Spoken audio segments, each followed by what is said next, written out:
Hola, les doy la más cordial de las bienvenidas al CEDEC, Centro de Estudios para el Desarrollo de la Conciencia. Hoy vamos a platicar acerca del ánimo y el ánimus en la sesión número 14.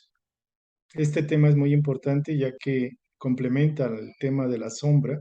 También es el arquetipo del eterno masculino, el eterno femenino. El ánima se refiere básicamente a la parte femenina que todos los hombres tenemos internamente y el animus se refiere a la parte masculina. Entonces sería el eterno femenino para el hombre y el eterno masculino en la mujer.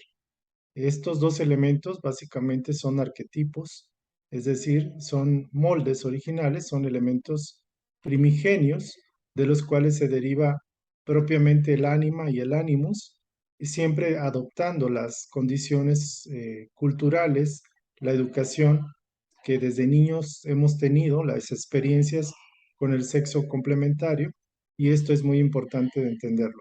Es decir, tanto el ánima en el hombre como el ánimus en la mujer van a tener diferentes características dependiendo mucho de la experiencia del ser desde su niñez, desde su juventud, su adolescencia, y se viene conformando ese arquetipo muy importante para explicar comportamientos de nuestra sensibilidad, de nuestra afectividad con respecto a otras personas. Muy bien, pues sean cordialmente bienvenidos. Vamos a iniciar con el tema.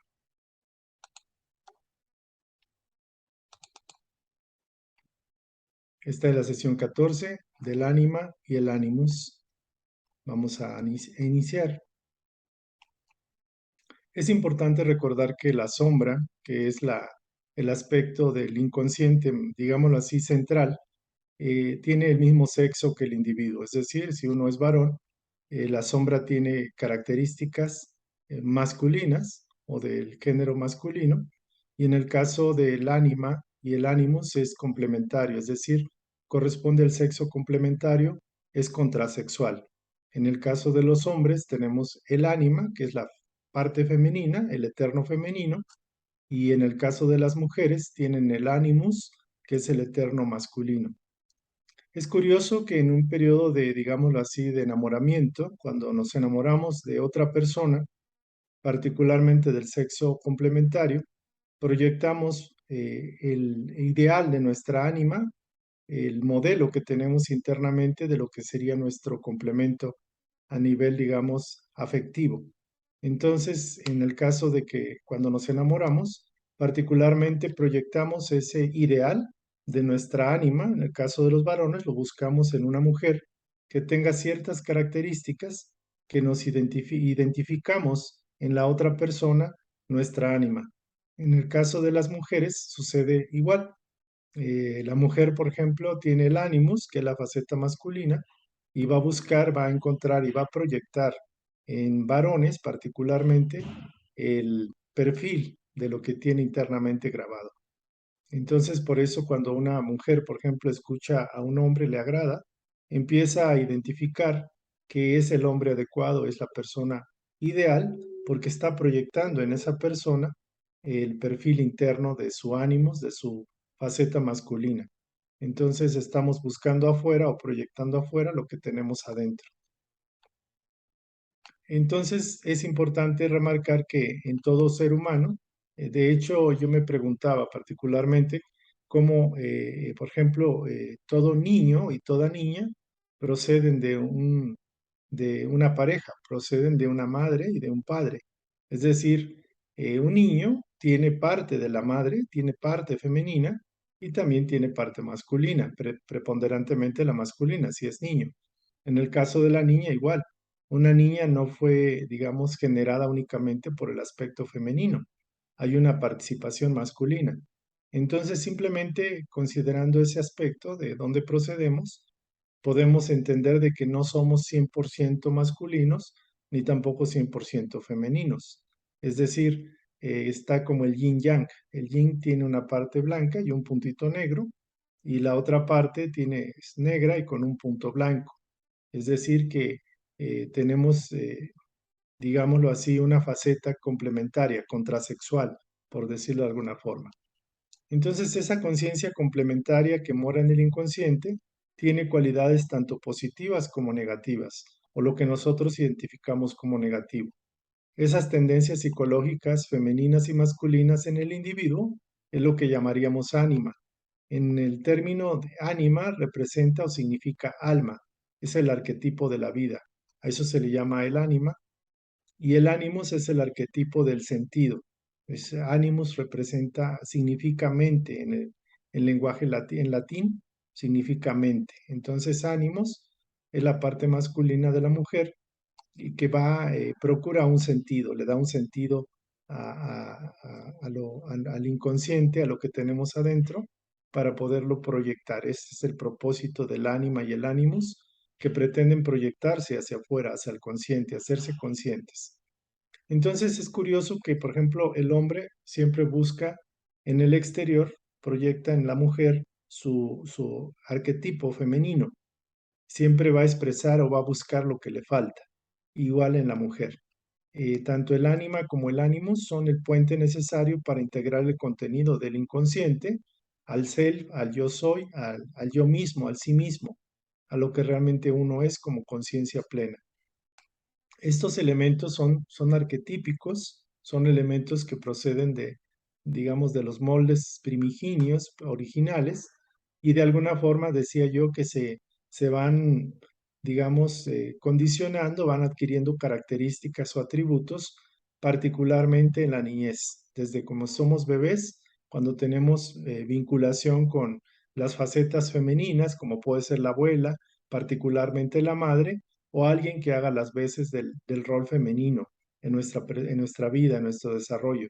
En el caso por ejemplo, de un niño, es lo que va a percibir en la madre, particularmente la madre tiene mucha influencia en la formación del ánima del niño.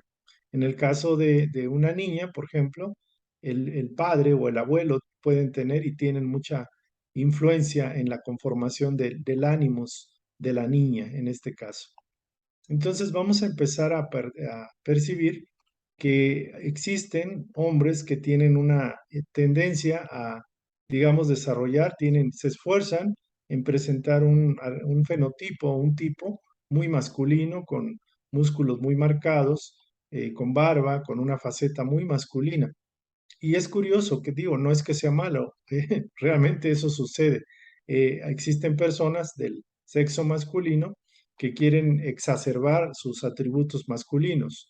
En el caso, por ejemplo, del pueblo de México, se llega al concepto del machismo, de que tienes que mostrarte muy masculino, muy macho, muy viril, para poder, digámoslo así, identificarte con ese sexo y sentirte bien.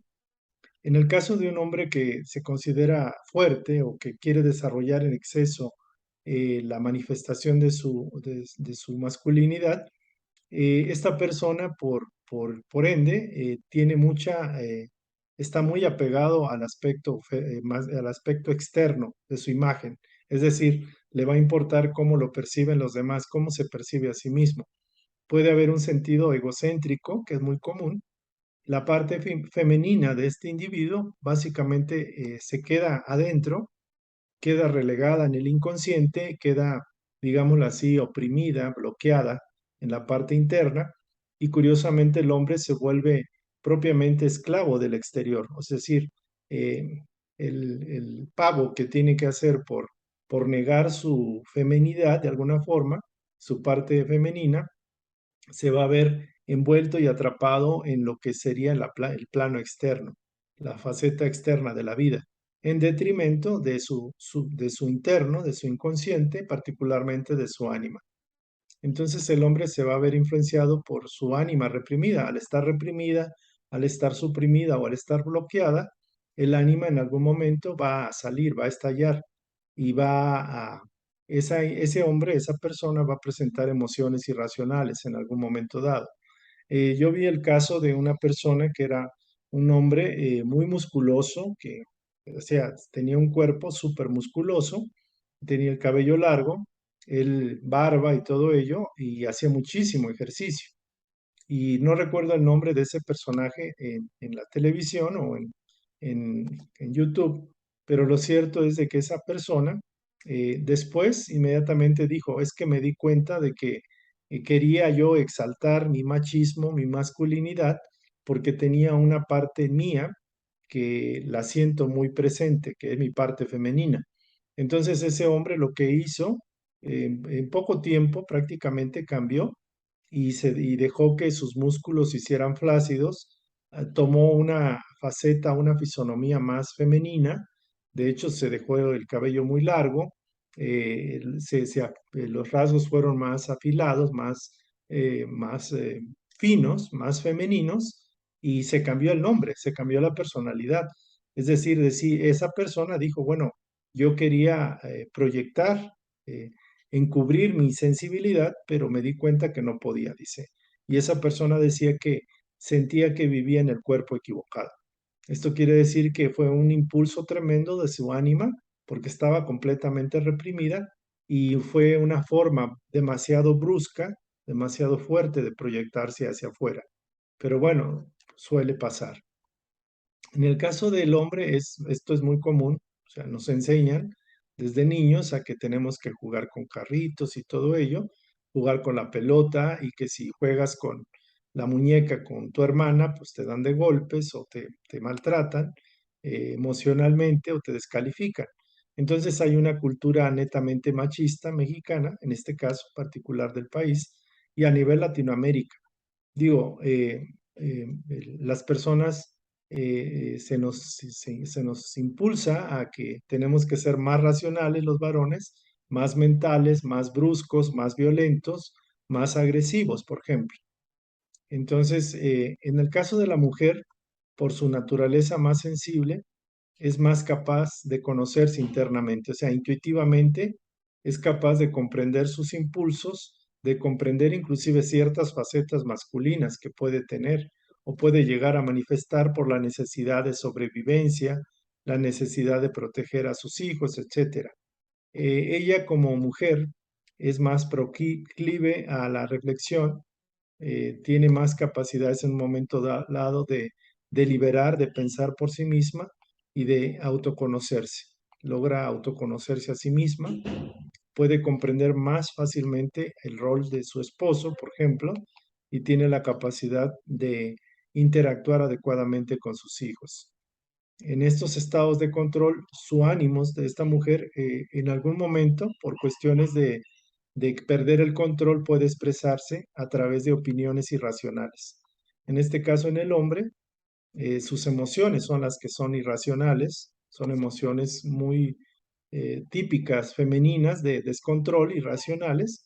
En el caso de la mujer puede expresar opiniones o argumentos muy masculinos, muy irracionales, sobre todo en arrebatos de violencia y agresividad. Entonces, es interesante cómo nuestras facetas contrasexuales o complementarias operan en nuestros comportamientos sociales.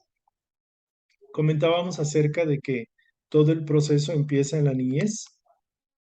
Básicamente somos influenciados, nuestra ánima, por ejemplo, en el caso de los hombres, se nos forma a través de las primeras experiencias con el sexo opuesto, en este caso con nuestra madre o con la imagen materna, con la parte maternal, con la faceta o el rol femenino, como en el caso de la madre o de la abuela o de la hermana mayor, por ejemplo, si nos llega a crear.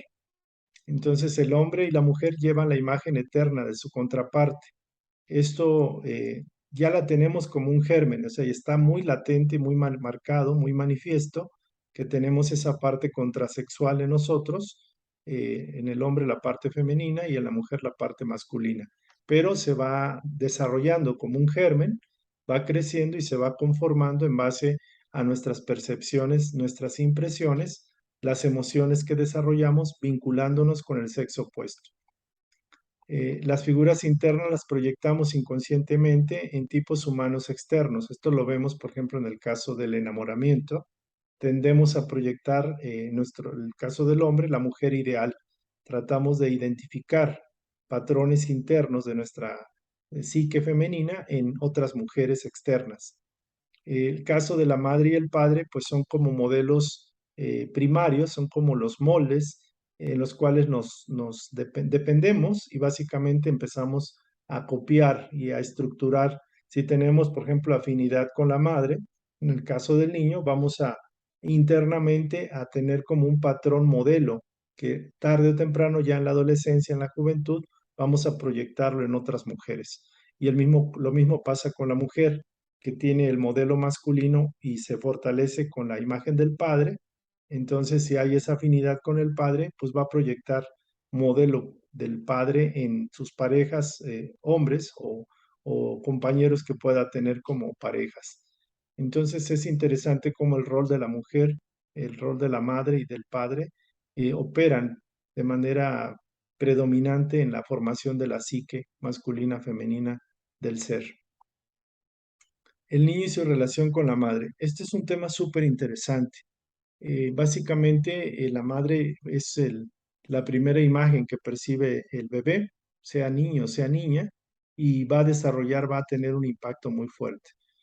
Por ejemplo, en el caso de una madre positiva, una madre equilibrada, o en un matrimonio donde la madre y el padre, cada quien toma su papel y apoyan la conformación del niño, no hay mucho problema, porque debe haber un equilibrio. Por ejemplo, tanto en el niño como en la niña, tiene que haber armonía de los modelos que representan el padre y la madre, los padres. Tiene que haber digámoslo así, los dos forman una unidad aunque se diferencian uno de otro, y eso ayuda a que el niño pueda identificarlos.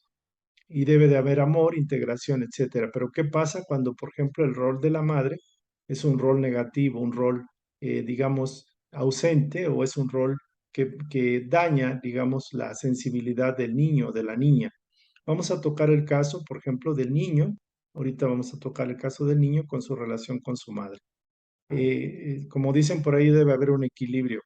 Cuando hay un exceso de apego, se generan situaciones que pueden ser, digámoslo así, se desvían del comportamiento normal, entre comillas, porque todo es muy relativo. ¿Qué pasa cuando tenemos una madre que es negativa? Cuando tenemos la impresión o cuando tenemos la experiencia de vivir, de ser criados por una madre negativa, hostil, el estado de ánimo de nosotros, ya en una edad de adolescente o de adulto, es un estado de ánimo irritable. Tenemos tendencia a la depresión, hay incertidumbre, inseguridad y somos demasiado sensibles o susceptibles. ¿Por qué? Porque básicamente hay una lucha, hay un conflicto con la parte femenina en nosotros. La figura del ánima madre negativa va a repetir en tu interior, vas a escucharlo como si fuera una voz un planteamiento muy reiterativo, muy persistente, muy repetitivo. Normalmente el niño o el adolescente dice, no soy nada, nada tiene sentido, con otros es diferente. O sea, mi madre con otros es diferente, pero para mí, pues no disfruto de nada. O sea, hay un conflicto con la imagen de madre negativa. Los estados anímicos del niño o del adolescente o del adulto varón son de embotamiento, miedo a la enfermedad, hay un sentido de impotencia ante la vida. ¿Por qué? Porque la vitalidad que le pudo haber influido la madre o transmitido o el impulso de la vida, pues no lo tiene, o sea, está apagado. Entonces el sentido de impotencia va a ser provocar propenso también a los accidentes, a que toda la vida adquiera un aspecto muy triste, muy sombrío, muy opresivo, deprimente. Puede haber tendencias a la autodestrucción, inclusive al suicidio. Se dice aquí que el ánima adopta la imagen negativa de la madre, por decirlo así, y se puede convertir en un verdadero ángel de la muerte. Es decir, puede tener como una programación que va a provocar, va a influir en que sea autodestructiva esa proyección o esa energía que está en nosotros. Entonces, o al menos se convierte como en un vampiro que va a succionar la vitalidad, porque recuerden que el ánima es alma, es vida. Es decir, al tener un modelo de negatividad como modelo de madre negativo, pues en lugar de proyectar generosidad, proyectar energía, vitalidad, alegría por vivir, va a ser todo lo contrario. Es decir, como que nos va a estar succionando la vitalidad. pues el individuo no va a vivir, únicamente está soñando con la vida, está pensando que quiere vivir, pero obviamente hay una impotencia para vivir plenamente. Simples ilusiones, digamos, planteamientos mentales, pero generalmente hay poca energía, hay pasividad, normalmente la persona está cansada, están reprimidos, sin deseos de hacer nada y ser nada, es decir, se sienten impotentes, no tienen la vitalidad de la parte anímica, del ánima, por decirlo de alguna forma. Entonces, este es un patrón de comportamiento de muchos varones que tuvieron la experiencia de una madre o de la parte femenina muy hostil, muy negativa. Ahora, ¿qué pasa cuando la madre es dominante?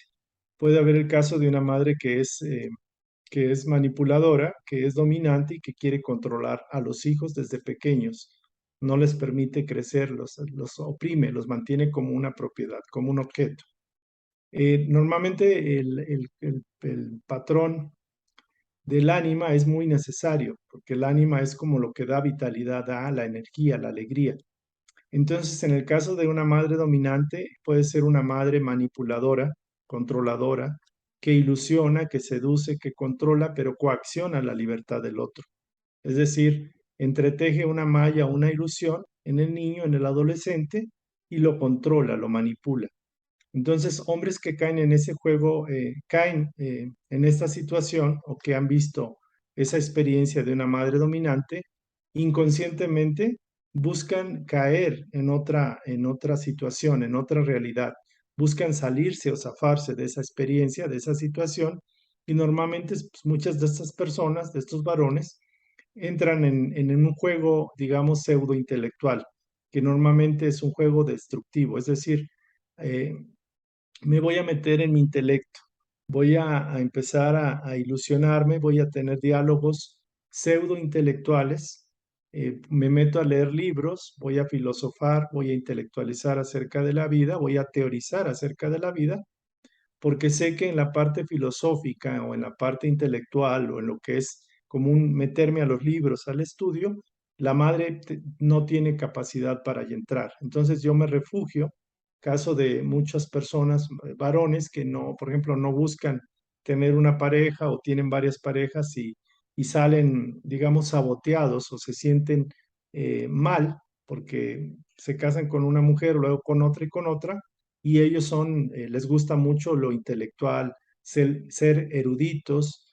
tienen elucubraciones mentales, piensan, son intelectuales, pero se preguntan, hacen preguntas acerca de su situación de la vida, pero no concretan, no bajan, porque eso es como si fuera una esfera o si fuera un mundo en el cual se refugian plenamente. Entonces vemos el caso, por ejemplo, de algunos filósofos, de algunos académicos, de algunos profesores, de algunas personas que les gusta teorizar, que no tienen pareja o que tuvieron varias, pero con ninguna funcionaron y que en su niñez tuvieron una madre dominante, controladora, manipuladora, por ejemplo. Entonces, este tipo de personas, de hombres, se refugian en ese mundo como un escape del control de la madre que es dominante. Y decía yo, elucubran preguntas, pero que no tienen un fundamento verdadero, que les impide conocer esa verdad propia y poder vivir plena y realmente. También les impide, por ejemplo, practicar su sexualidad, engendrar hijos. Hay una resistencia a manifestar esa faceta de un hombre que puede engendrar hijos, que puede tener hijos, que puede ser creativo y no desarrolla su sexualidad plenamente también. Es decir, puede tener a las mujeres nada más como un objeto, pero tiene ese resentimiento con la madre dominante que le impide amar plenamente a una mujer, por ejemplo. Entonces, están como viviendo en una realidad eh, que no es plenamente la vida como se esperaría.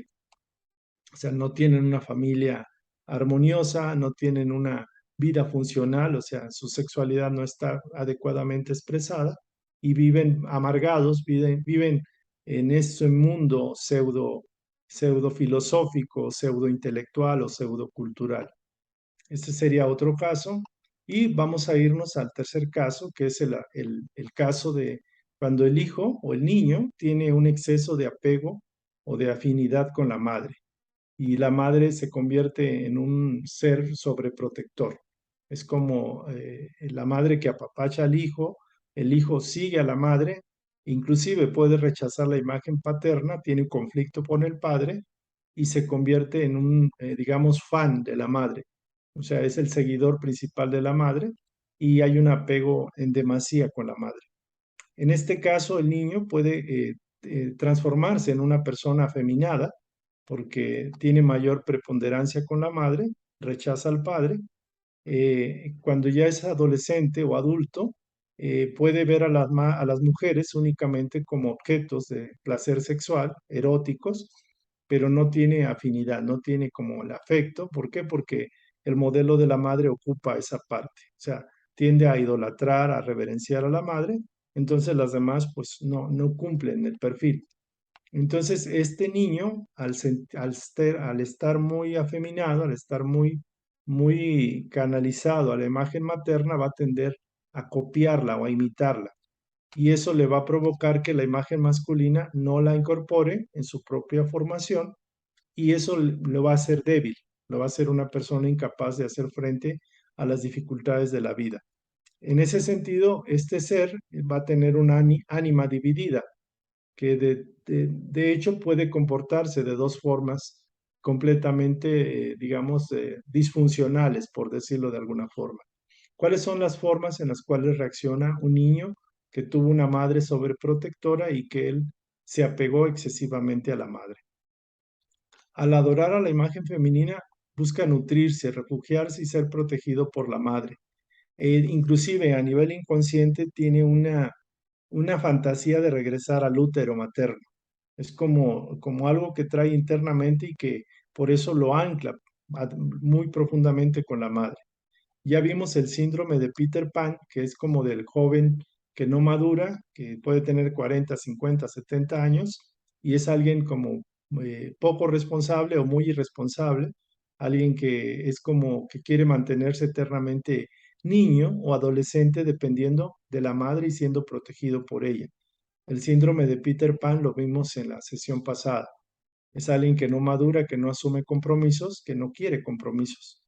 Y también el otro aspecto que comentábamos es que desprecia a la mujer. Únicamente va a ver a las mujeres como objeto de sus fantasías eróticas sexuales. ¿Por qué? Porque no tiene ese desarrollo de de la emoción, del respeto, de la valoración por el sexo complementario, el sexo opuesto, porque no ha desarrollado, no ha cultivado esas relaciones. Entonces, dice, se vuelve compulsivo cuando no ha cultivado relaciones afectivas y realmente permanece infantil, no madura. Y esto, la compulsión en buscar parejas únicamente como objetos de placer, pues es porque las relaciones afectivas no las ha cultivado, no ha tenido el cuidado, ni la experiencia, ni la costumbre de desarrollar relaciones afectivas sanas, de respeto, de valoración, de aprecio por las cualidades de las otras personas. Entonces, esto es súper interesante. Es muy interesante este tema porque nos permite identificar facetas en nosotros que no entendíamos o que no, ¿por qué soy así? ¿Por qué en mi trato con la pareja me comporto de tal forma? ¿O por qué elegí a esta mujer como mi pareja o a este hombre como mi pareja? ¿Qué es lo que me llamó la atención? ¿Por qué me enamoré de tal persona, por ejemplo? Es muy interesante que aquí hay elementos inconscientes que nos mueven en el comportamiento, o sea, que nos inducen a tomar decisiones en base a impulsos. Y bueno, el ánima no solo representa el aspecto erótico o sensual, la parte femenina se ha expresado a lo largo de la historia humana en personajes como, por ejemplo, en la antigua Grecia, Cibeles, diosa de la naturaleza, Afrodita, diosa del amor, por ejemplo. En el caso de Virgilio, que lo acompaña a Beatriz, Beatriz fue la compañera de Dante en la Divina Comedia, perdón. Entonces Beatriz fue la que lo condujo al infierno, al purgatorio, y luego le explicó o lo llevó al cielo. Entonces Beatriz también representa el ánima del hombre Afrodita representa el amor, pero también Cibeles, la diosa Cibeles, representa la naturaleza. En el caso, por ejemplo, de cuando un barco se hunde, se comenta que el barco viene a representar el ánima del capitán. Entonces, si el ánima se hunde, también el capitán se va con el barco, por decirlo así. Digamos que hay mucho simbolismo y mucha interconexión en la mitología humana, en la historia humana, y muchas situaciones que inclusive no nos damos cuenta, pero tienen una connotación ánima y ánimos, es decir, los complementos divinos, por decirlo de alguna forma. ¿Cuáles son las etapas del desarrollo del ánima? De hecho, todo tiene un proceso de desarrollo. Va de menos a más y va evolucionando. En el caso del desarrollo del ánima, se perciben cuatro etapas que Carl Jung las definió perfectamente. Vamos a empezar. Aquí vemos a la Mona Lisa. Es una mujer muy agraciada, muy bella. También podemos decir que es una mujer muy sabia, se ve como una persona inteligente, muy femenina, muy bella físicamente, pero también con mucha sabiduría, muchas cualidades que denotan una mujer equilibrada. Pero vámonos con la parte básica. Las cuatro etapas del desarrollo del ánima de cualquier persona, de cualquier hombre, serían las siguientes. La primera, el ánima básica sería el tipo Eva, que es una ánima instintiva y más que nada biológica, es decir, como una ánima primitiva. Básicamente responde por instintos y por su fisiología, básicamente. Helena de Fausto representa el ánima que es romántica, que tiene un aspecto estético de belleza, pero también aún conserva elementos sexuales de la parte primitiva, la parte de Eva. El tercer nivel de evolución del ánima sería la Virgen María, que representa una sublimación de Eros, que sería el amor, de una parte, digamos, personal a una parte devocional, una parte espiritual. Se sabe, por ejemplo, en alguna enseñanza que María, por ejemplo, tenía en vidas anteriores un apego con la encarnación de Jesús. Esto tómenlo como algo anecdótico o como una simple comparación, una historia. Y el maestro se dice que le permitió a María encarnar como su madre para sublimar ese afecto que ella le tenía en tiempos pasados. Entonces, María representa la capacidad del ánima de sublimar el amor al hijo, el amor físico, y elevarlo a través de una devoción espiritual. Es trascenderlo, purificar ese amor.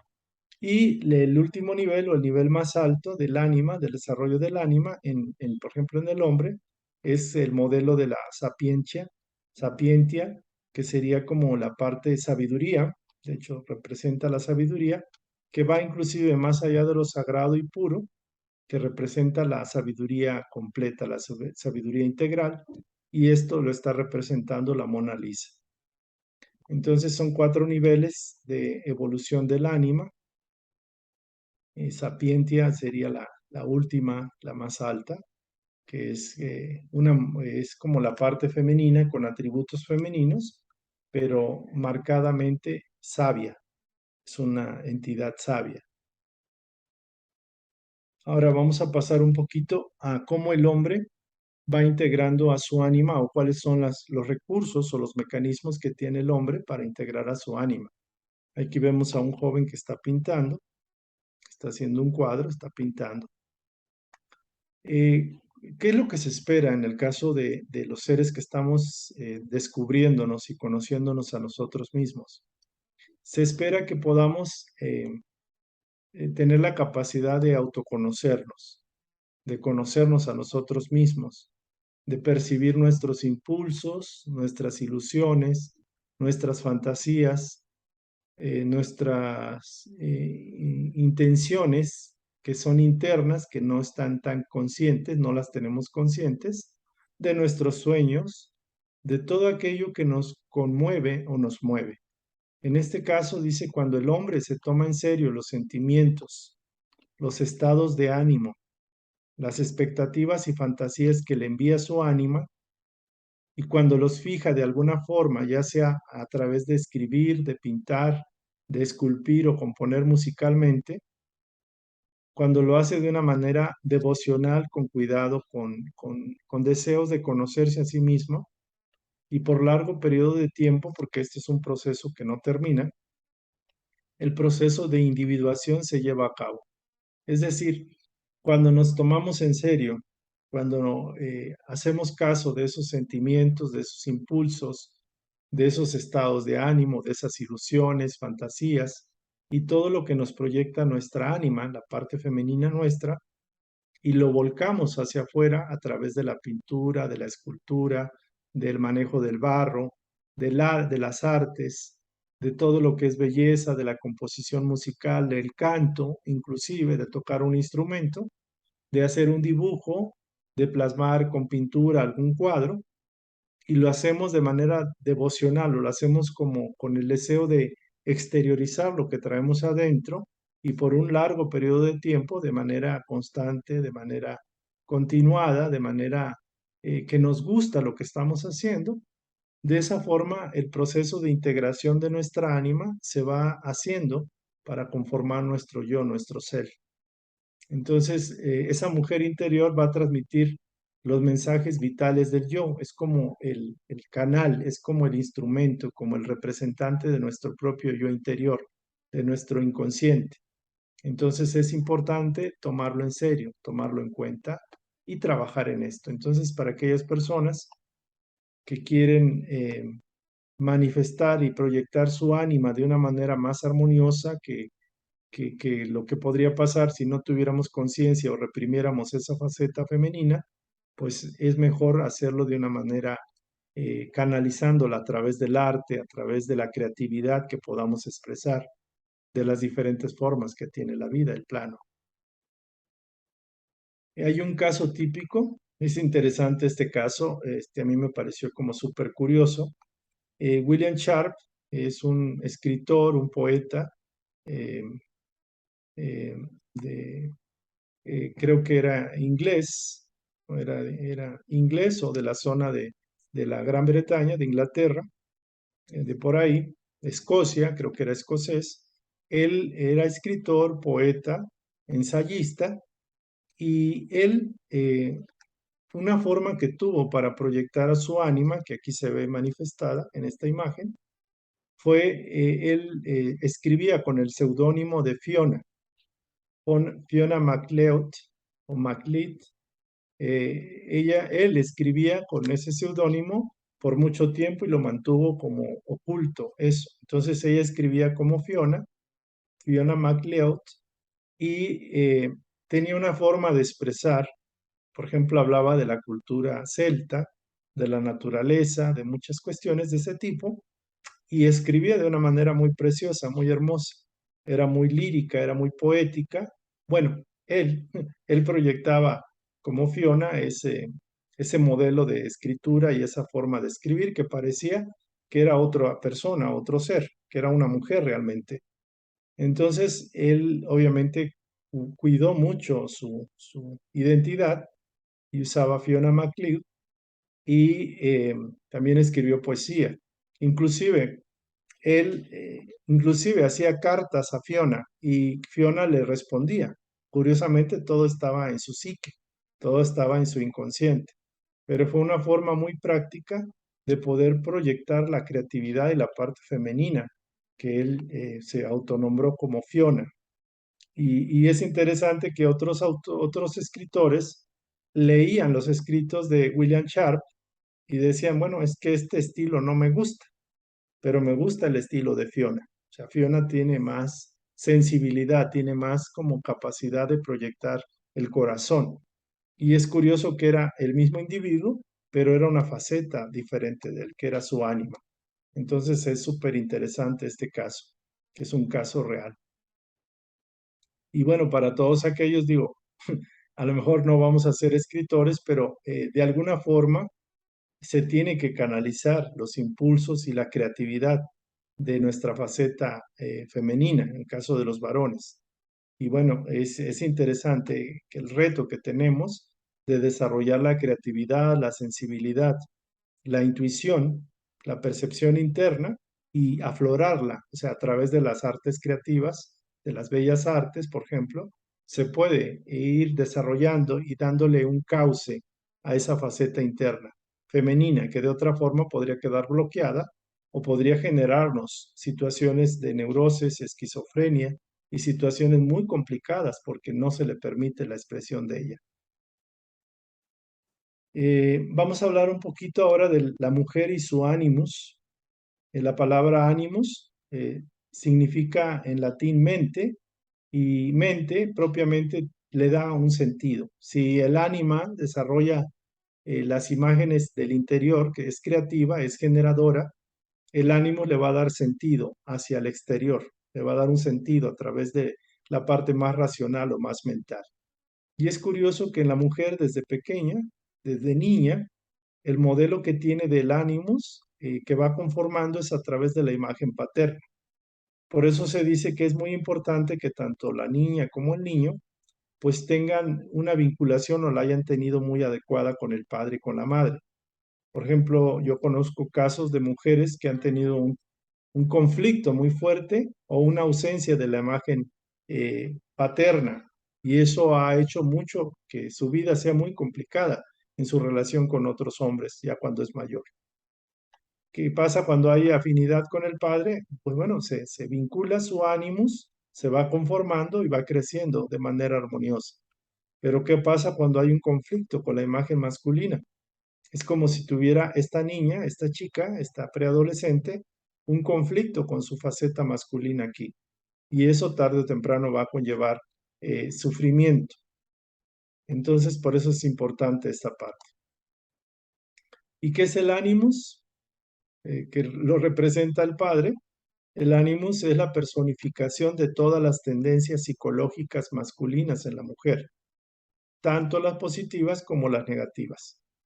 En este sentido, a diferencia del ánima en el hombre, no se va a expresar en forma de fantasía o estado de ánimo erótico o sexual o sensual. No, no, en una mujer no se expresa de esa forma, sino que va a tomar la forma de una convicción sagrada. Es como un deber, como lo que debe de ser. ¿Por qué? Porque el padre normalmente así se maneja. Es que esto debe ser así. Y le dice a la hija, así debe de ser, así te debes de comportar. O sea, entonces la niña adquiere una convicción sagrada, o sea, como si la voz del padre estuviera siempre presente en ella porque conforma su ánimos y ese ánimos representa prioritariamente la imagen y la voz y los pensamientos y el carácter del padre, porque así fue programado el ánimos de esa niña. Entonces, en el caso del hombre es como que va más en la línea más de fantasía o estado de anímico, erótico, la relación con la mujer, y en el caso de la niña va en un sentido de cuál es la convicción, cuál es la opinión del padre, la opinión sagrada que es la del padre. O sea, que es una convicción irrebatible, que es así como obligada, que se tiene que cumplir. Entonces, en el caso de la niña o del adolescente o de la mujer, básicamente la voz del ánimo se manifiesta con estas frases. Lo único que quiero en el mundo es el amor y él no me ama, por ejemplo, cuando se siente frustrada, cuando no se siente amada, valorada. En esta situación solo hay dos posibilidades y ambas son malas. Es decir, hay un sentido como de que estoy recluida, en el caso de la mujer, en un cuadro donde no tengo salida o tengo dos salidas y las dos me llevan a un lugar donde hay pared o hay paredes. O sea, es como de impotencia, como de que debo de hacer esto y no puedo, como que tengo que hacer esto y no puedo hacerlo. El ánimos de la mujer representa muchas veces la voz del padre de convicciones inamovibles, rígidas, estrictas, es la voz autoritaria, es la autoridad. Reflejos fríos, destructivos, autoritarios, impositivos, hirientes en muchos casos. También puede representar el abandono del padre, por ejemplo, la culpa, el castigo, sentirse impotente y a la vez necesitada de su reconocimiento y afecto, pero no poder por alguna razón no logro cumplir como hija el ideal, lo que el padre me está exigiendo, me está poniendo en esa directriz. En sus sueños y cavilaciones de la mujer sobre su deseo y juicios sobre cómo deberían ser las cosas. es como más estricto el planteamiento, más autoritario, más rígido. La voz del padre, el padre normalmente no es amoroso.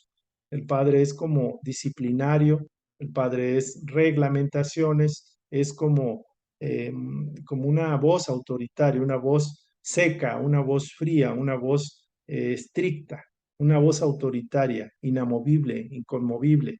Entonces es interesante cómo, dependiendo cómo la niña viva su vinculación, su imagen con el padre o su relación con la imagen paterna, va a ir conformando un ánimos que puede ser lo peor que puede tener ella, porque ella no se entiende por qué sigue sin poder cumplir, sin poder recibir el afecto que ella busca. Entonces lo maneja mucho, aún en sus sueños se puede proyectar esa situación, ¿no? Ese estrés, ese conflicto que ella tiene con ella misma. Entonces, hay un caso típico, por ejemplo, hay cuentos, el cuento de Barba Azul, que es un cuento que se supone es para niños, yo no sé por qué lo pusieron para niños, pero es un cuento bastante dramático de un ser que le llaman Barba Azul, que básicamente tuvo varias mujeres y las mataba, las encerraba en un cuarto y tenía una llave donde tenía una mujer y luego de un tiempo la mataba y la aventaba sus restos a ese cuarto y cerraba con llave. Entonces, en la última pareja que tenía, que se había casado con ella, le decía a esta niña, a esta joven, que por ningún motivo abriera ese cuarto.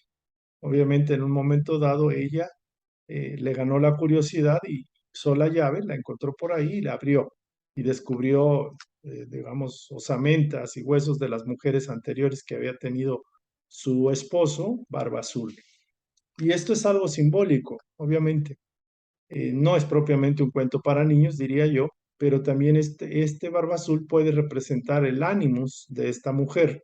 Es un ánimos autoritario, frío, que inclusive puede llevar a la muerte.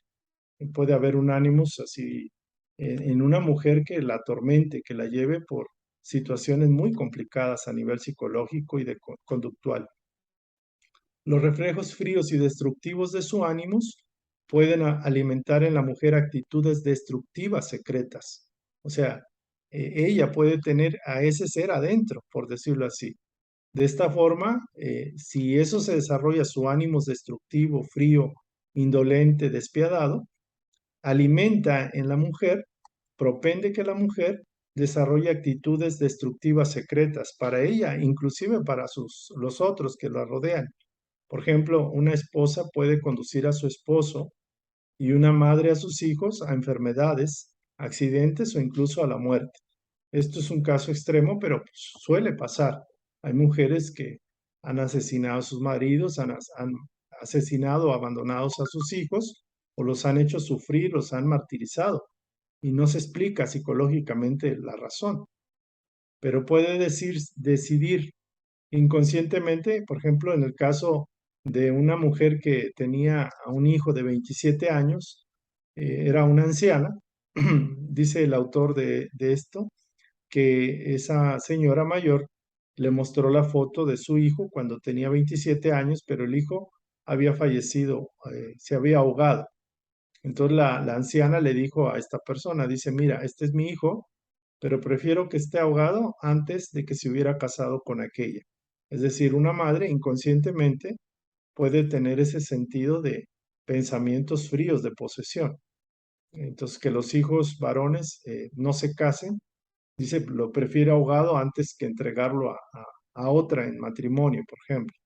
Es algo muy fuerte, uno no lo entiende, dice uno, no es posible, pero este pensamiento puede estar en la psique, en el inconsciente, en el subconsciente de la persona, está en el inconsciente y no lo concientiza. O por ejemplo, en este caso de la señora lo dijo de una manera natural porque ese es un pensamiento muy fuerte, pero es un pensamiento de su ánimos, de control, de posesión, de, de- de dominio absoluto. Entonces, sí, hay efectos destructivos del ánimos en casos extremos. El carácter puede ser frío, calculador, destructivo, puede inducir a la mujer a una profunda inseguridad. La mujer se siente insegura A la vez se siente tan insegura está que se vuelve pasiva y puede paralizar todos sus sentimientos, puede no estar viviendo plenamente. La voz de su animus, que es una voz que puede ser dura, que es su propio pensamiento que le llega, hay mujeres que dicen, pues no, no tengo remedio. Y algo le dice, ni lo intentes, no tiene sentido hacer nada, la vida no va a mejorar por más que lo intentes. Hagas lo que hagas, no vas a mejorar. El ánimo es negativo en este sentido, a imagen y semejanza del ánima del hombre, a manera de un vampiro, va a succionar la vitalidad y mata totalmente los aspectos femeninos de la vida. Y esto es fuerte, pero no es necesario llegar a esos tres extremos, pero podemos empezarnos a conocer, a estudiar, para ver hasta qué punto nuestra relación con nuestra madre o con nuestro padre en nuestra infancia nos sigue marcando en el momento presente, o sea, está como muy latente, muy presente. Dice aquí que cuando estamos poseídos por el ánima, en el caso de los hombres, o el ánimos, en el caso de las mujeres, pareciera que nosotros mismos tuviéramos o tuviésemos tales pensamientos y sentimientos destructivos.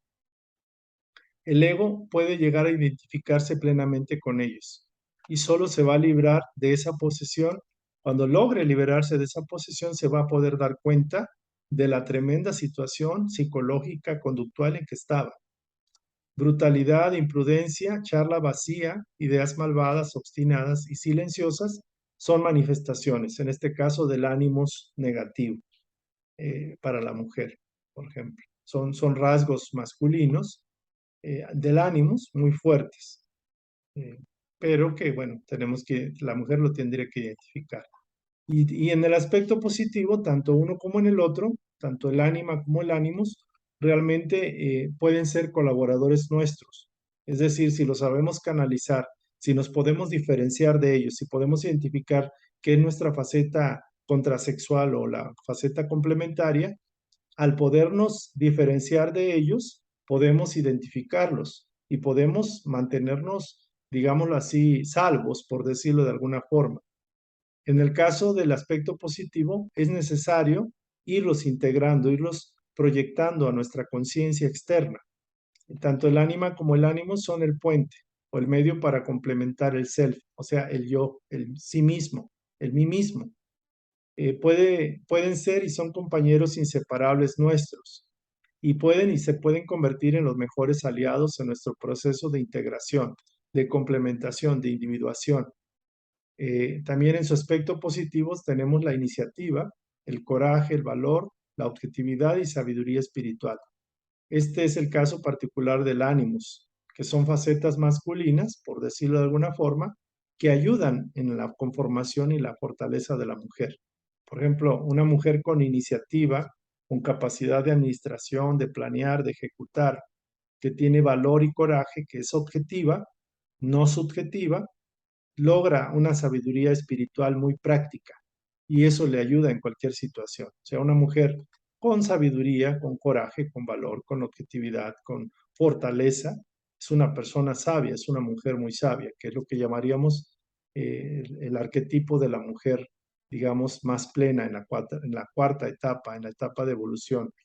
Eh, Muy fuerte, ¿no? Del desarrollo de facultades del ánimos, pero ya hechas carne y hueso, ya hechas mujer, por decirlo así. Entonces, en el caso de la mujer, las cuatro etapas del desarrollo de su ánimos, de su faceta masculina, en la primera parte, eh, primero es como el mero poder físico, la parte del atleta, la parte del músculo, o sea, que es la parte, digámoslo así, eh, muy primitiva del ánimos de la parte masculina. En el segundo nivel hay iniciativa y capacidad de acción planificada. Ya vemos un nivel mayor que va más allá de lo puramente físico.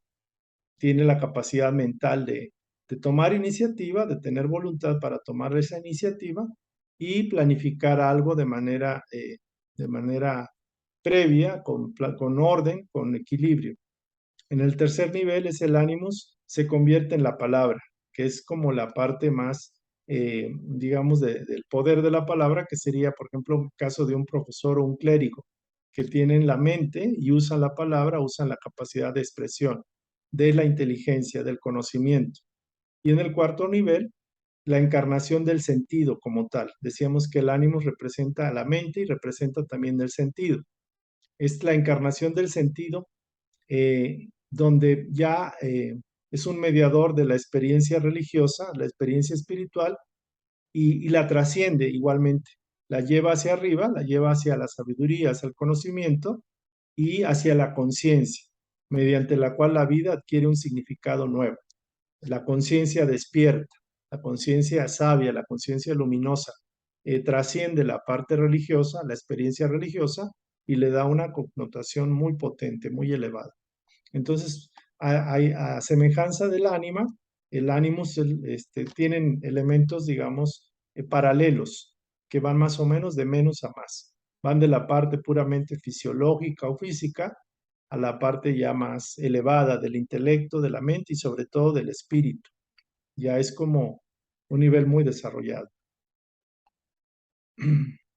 Entonces, hay un elemento que en las tradiciones antiguas se habla de la pareja divina, o sea, el matrimonio sagrado, la integración de los opuestos, que le llama así sigia, se le llama así como el matrimonio sagrado, la integración de las partes, los complementos divinos, por decirlo así. Eh, Aquí está Chatki y su complemento divino masculino en la filosofía hindú. Acá está, por ejemplo, Zeus con su pareja Hera en la cultura griega, y estos son como dos modelos, Shiva y Chatki, y Zeus y Hera representan la integración de los complementos, de los opuestos, la pareja perfecta.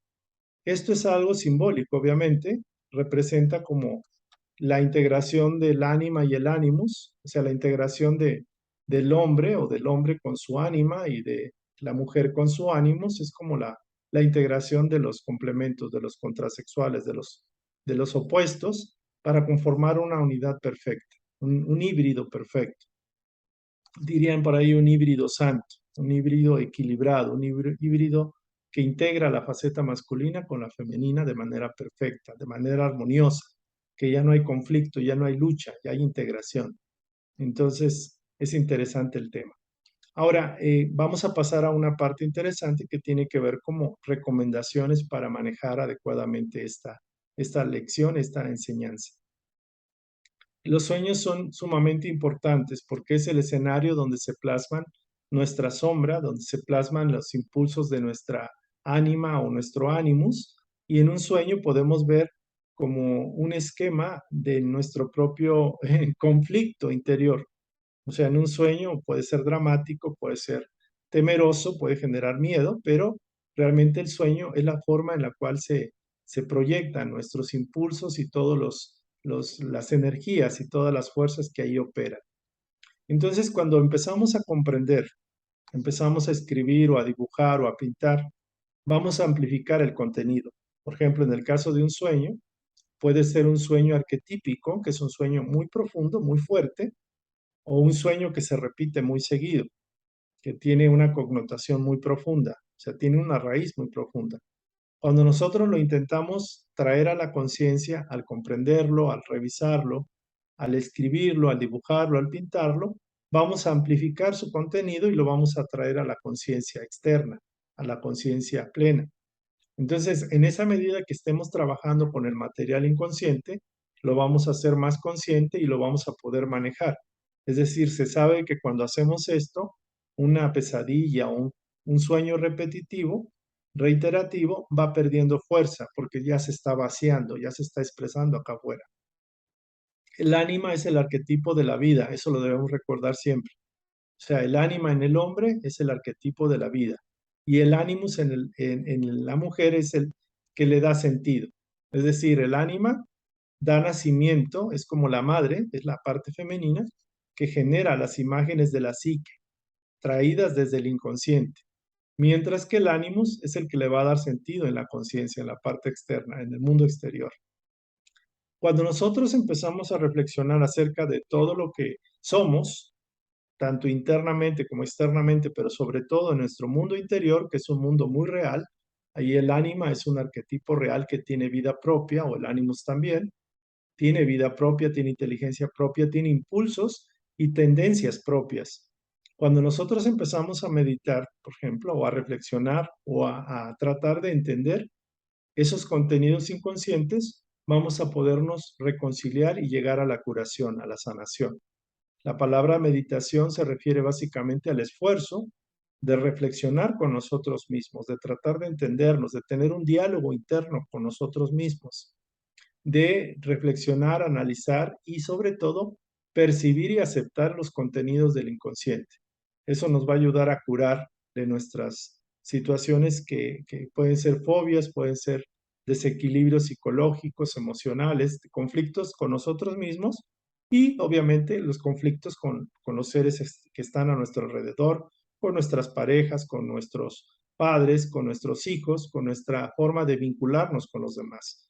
Eso es lo que se logra cuando concientizamos lo inconsciente. Decía Carl Jung, haz consciente el inconsciente y ya no te va a seguir manipulando ni controlando. De nosotros depende darle cauce o salida o sufrir, por ejemplo, una neurosis, una esquizofrenia, una situación conflictiva, una enfermedad o un problema o algo más. Entonces, la manera más fácil es tratar de enfocar la atención en nuestro propio proceso, que es lo más importante. Hay que escribir los sueños, por ejemplo, un diario de los sueños, dibujar los sueños, plasmarlo en la parte externa, especialmente aquellos que son de profunda significancia, va a facilitar que el proceso de hacerlos conscientes se manifieste. Y lo que reiteraba, tomar conciencia de que el ánima o el animus nos permite diferenciarnos de ellos. Es decir, hay que identificar que aunque están en nosotros, no somos nosotros, para que evitemos que nos puedan dominar o manipular inconscientemente a través de sus impulsos. Que muchas personas no se cuestionan sus impulsos, sus formas de actuar, de comportarse, y por ende, como dicen, justifica tus limitaciones y las seguirás teniendo. O sea, sigue siendo ignorante o siendo inconsciente de lo que eres o lo que manifiestas y eso te va a seguir dominando, te va a seguir controlando.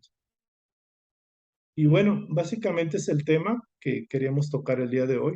Es un tema interesantísimo, hay mucho material que nos va a ayudar a entendernos y sobre todo a entender el comportamiento de nuestra pareja, por ejemplo, entender y reflexionar acerca de nuestro pasado, cuando niños, nuestra vinculación con la imagen paterna, la imagen materna y cómo elegimos a nuestra pareja o si tenemos pareja o si no la tenemos, qué es lo que está impidiendo, hay una ausencia de una búsqueda o hay un exceso de búsqueda por el sexo o qué sé yo, hay tantas cosas que podemos explicar o entender tomando como base el ánima y el ánimos.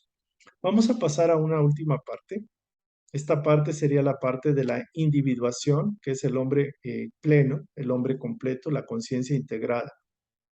Esta parte viene a ser como el resumen, donde ya vamos a bajar toda la información, tanto hasta la parte externa del ego, lo que llaman persona, que es la faceta para comunicarse con los demás, la cara o la máscara que proyectamos a la sociedad, el ego, que es la parte consciente de identificación de nosotros mismos, y en la parte subconsciente o el inconsciente encontramos la sombra, y atrás, inmediatamente después de la sombra, está el arquetipo anima animus, y muy en el fondo, en el centro de todo esto, está lo que sería el self, el sí mismo, el yo soy, la conciencia plena, la conciencia crística, la conciencia integrada, el hombre completo o la mujer completos. Entonces, este proceso Carl Jung le llamó individuación, que significa hacernos un individuo, hacernos alguien completo, diferenciado de los demás, pero con capacidad muy completo de integrar todos los elementos, tanto externos, conscientes, como los elementos inconscientes. Pero no podemos integrar lo inconsciente si no lo conocemos, si no lo reflexionamos, si no lo hacemos nuestro, si no lo aceptamos. Entonces, la individuación es como la parte de la plenitud del ser, la realización del ser. Es como la autorrealización, la parte última. Entonces aquí hay una imagen, digo, puede ser otra imagen, no necesariamente una imagen ahí mística, pero bueno, el self-compassion, que es como la compasión, el yo compasivo, el yo soy compasivo, que es como yo integré todo, ya no hay lucha, ya no hay conflicto. Aquí vamos a entender, vamos a leer un poquito para poderlo enfatizar. ¿Qué es individuación? Así como comentaba, la individuación significa llegar a ser un individuo, entendiendo individualidad como nuestra peculiaridad más interna, última e incomparable. O sea, lo que somos realmente, lo que es auténticamente nuestro, lo que somos nosotros mismos. Por ello, individuación se podría traducir como llegar a ser uno mismo o autorrealización. Carl Gustav Jung. Entonces, individuación significa llegar a ser un individuo, entendiendo individualidad como nuestra peculiaridad más interna, última e incomparable. O sea, lo que realmente somos, lo auténtico de nosotros, que siempre lo fuimos. Ahorita podemos estar desmembrados, conflictuados, divididos, y por ende estamos en una situación caótica de lucha de nuestras partes contra nosotros mismos. Pero el proceso es reintegrarnos, o sea, reconectar todo, abrazar todo, amarnos, querernos, conocernos. Por eso se dice, ámate a ti mismo. O sea, amar a Dios significa ámate a ti mismo. Empieza por ese proceso. Conócete a ti mismo. O sea, el conócete a ti mismo es fundamental en un proceso de sanación, de equilibrio. Y hay otro texto que está muy bueno, me gustó, de Miguel Amaro, que dice que la individuación es un proceso continuo de autorrealización, es decir, constantemente tenemos que seguir trabajando en nuestro proceso de autorrealizarnos, autorrealización, que no parte de un concepto abstracto de deber, o sea, no es porque se nos obligue o porque la iglesia lo diga o porque la santidad o Dios lo pida, no, no parte de un concepto del deber, sino de las propias disposiciones naturales humanas, es decir, todo propende de manera natural hacia ello, porque tenemos el impulso interior, queremos la paz, queremos la armonía, queremos el amor, queremos la plenitud, y que no consiste al fin en dejar de ser naturaleza para llegar a ser otra cosa. Es decir, no vamos a hacer algo diferente a lo que realmente somos, internamente somos. Pues el estado más propiamente natural coincide con la meta moral personificada en la figura del sabio. ¿Sí? Porque realmente si ustedes se fijan, tanto el ánima como el animus, su nivel más alto es como de integración con la sabiduría. Es la manifestación de la sabiduría compasiva, de la sabiduría que integra los opuestos, lo bueno, lo malo, lo blanco y lo negro. O sea, que sabe sacar el bien de toda situación, por muy mal que aparentemente o inicialmente se vea. Entonces, la individuación es un proceso que se va dando en la medida en que nos vamos conociendo y vamos siendo compasivos, tolerantes, pacientes con nosotros mismos, con nuestras partes que están muchas veces en conflicto o estamos desarticulados. Vamos a empezar a articular, a integrar, a conocer. La maestría de ser un individuo, o sea, un ser plenamente integrado, nos da sabiduría y nos da capacidad, capacidad de acción, capacidad de ejercer la voluntad.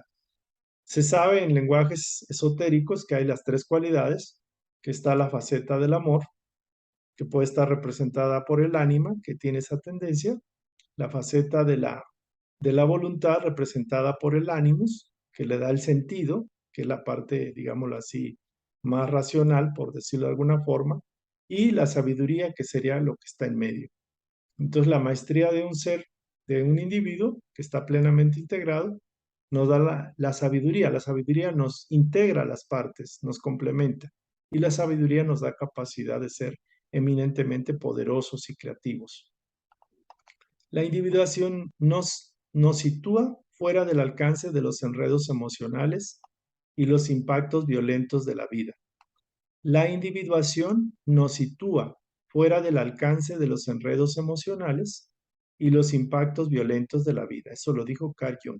O sea, queremos trascender los enredos y conflictos emocionales y los impactos violentos de la vida, hay que lograr la individuación.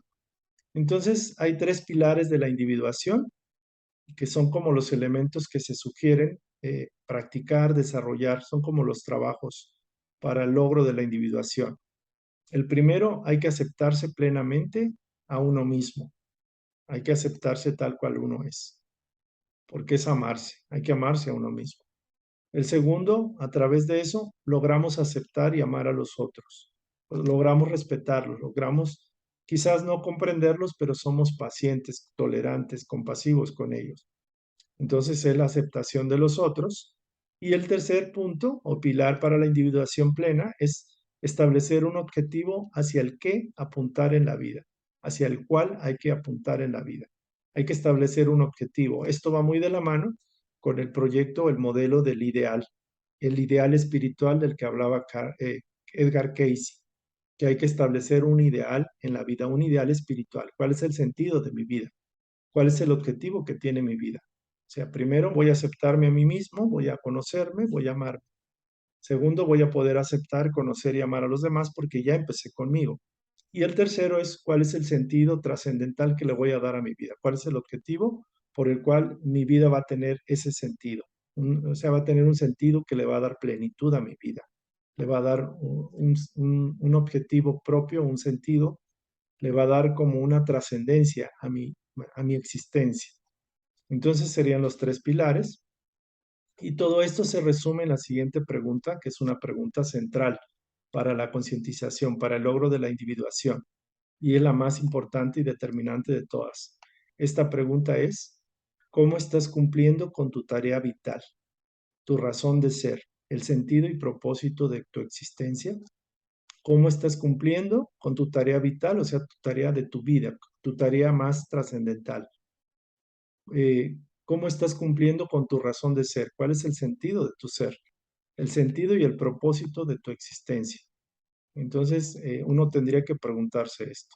Y aquí lo esquematizo de esta forma. Primero, aceptación de uno mismo, que es el círculo verde. Luego, el otro círculo, el círculo azul, sería la aceptación de los otros. Y al tercer círculo, o sea, el siguiente, que es el siguiente azul, la misión de vida, que la misión de vida es como el objetivo de la vida, que debería ser una misión gratificante, es algo que me agrada, que me satisface, que me nutre, que me realiza y a la vez debe ser desafiante, es decir, que debe darme un reto, que no es hacerlo una sola vez, un solo día y ya lo logré. Entonces me debe dar gratificación en el sentido de que me siento a gusto haciéndolo, la misión de vida, el servicio que estoy dando a los demás y a la vez debe ser desafiante porque me estimula para que yo también pueda crecer. Entonces, ese sería el tema del día de hoy. Yo les recuerdo que se suscriban a la comunidad SEDEC al WhatsApp 55 6465 6731. Pueden mandar sus correos electrónicos de cualquier pregunta, comentario, cualquier idea que tengan que quieran compartir en sedecmexico@gmail.com y recordarles que las sesiones por Zoom usualmente las hacemos los sábados en el ID 2838 35 97 72. Son sesiones los sábados a las 8 de la noche. No siempre se hacen, hay veces que se dejan una o dos semanas para poder hacer los trabajos de reflexión, de análisis de las sesiones anteriores. También decirles que las charlas quedan grabadas en Facebook y particularmente en el canal de YouTube, canal CEDEC con doble C MX. Entonces, pues con esto hemos terminado. Yo les agradezco su interés. Traten de compartir esta instrucción, estas enseñanzas, para aquellas personas que tengan interés, que quieran conocerse a sí mismas, sobre todo, y que quieran trascender en la vida, que quieran darle un sentido más profundo, más auténtico de sus vidas. Estamos para servirles y les agradezco mucho su tiempo, su prestanza para estar aquí. Nos vemos a la próxima sesión. Que pasen buenos días, buenas tardes, buenas noches y nos vemos a la próxima. Hasta luego.